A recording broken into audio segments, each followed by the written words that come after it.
wanted to talk a little about some of these really difficult conversations that we have, often with people who are closest to us. Maybe it's an intimate partner or someone in our family, or it could be someone at work we're working with a lot.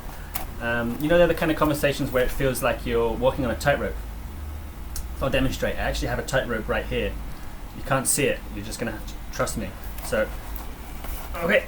All right. So you know what it's like when you're on this tightrope with this person or people, and it's like anything you say wrong, you fall off and it's a collapse.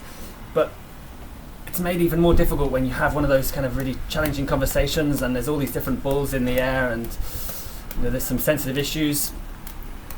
And I think what we struggle with at these times is we focus so much on the conversation and less on our own self-connection. And so, especially for example, when people are a bit anxious and they start getting really fast and all of our attention goes into the conversation. So of course it helps us slow right down, and more than anything it helps to really ground ourselves in our own self-connection, a presence of our own body, how we're feeling, what we're needing. And for me that's kind of representative of, rather than focusing too much on the balls here in front of me, focusing actually on the tightrope.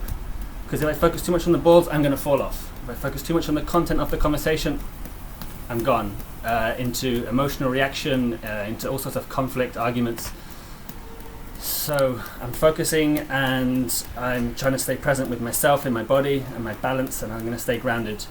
Now, of course, they can get even more difficult if someone throws in, like a curveball of some sort to you. And that makes it even more difficult.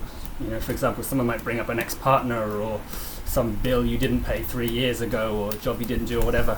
And of course it's even harder with one of these curveballs in the equation. So what do you do in this situation? Well, of course, if you're able to, you can actually just take the time, again, to self-connect and empathize and spend some time with whatever it was, this particular curveball, this triggering issue, and just take some time to focus on that. And then once you have, it can become a lot easier to reintegrate back into the conversation. And hopefully you'll keep your balance and stay on the tightrope.